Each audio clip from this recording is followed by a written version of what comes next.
একটি ছোট গ্রামে লুকাস এবং তার ছোট বোন লিলি বাস করত। লুকাস তার উদারতা এবং সাহসের জন্য পরিচিত ছিল, যখন লিলি, ছোট হওয়া সত্ত্বেও, আকাশের মতো বড় হৃদয় ছিল। এক উজ্জ্বল সকালে সূর্য যখন দিগন্তে উঁকি দিয়েছিল, লুকাস এবং লিলি তাদের পরিবারের জন্য বেরি সংগ্রহ করতে জঙ্গলে ঢুকেছিল।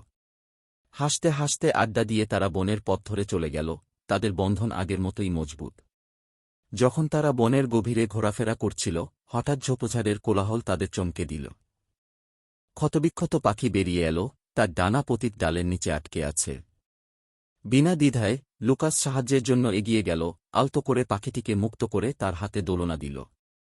আমাদের এটির যত্ন নিতে হবে, লুকাস, লিলি বলল, তার চোখ দুশ্চিন্তায় প্রশস্ত।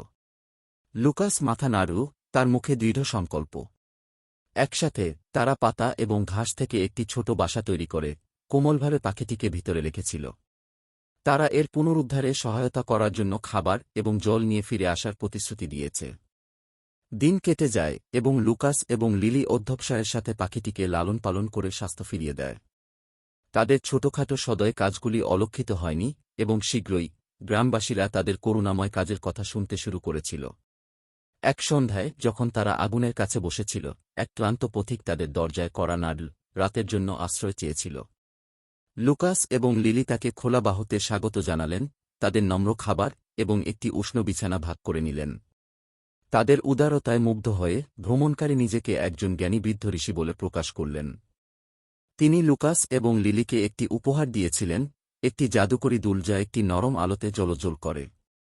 এই দুলটি আপনাকে আপনার যাত্রাপথে গাইড করবে, আপনাকে দয়া এবং করুণার শক্তির কথা মনে করিয়ে দেবে, ঋষি হাসি দিয়ে বললেন। ঋষির উপহারের জন্য কৃতজ্ঞ লুকাস এবং লিলি যেখানেই যান সেখানেই উদারতা ছড়িয়ে দিতে থাকেন, তাদের বন্ধন প্রতিদিন দিন আরও দৃঢ় হতে থাকে।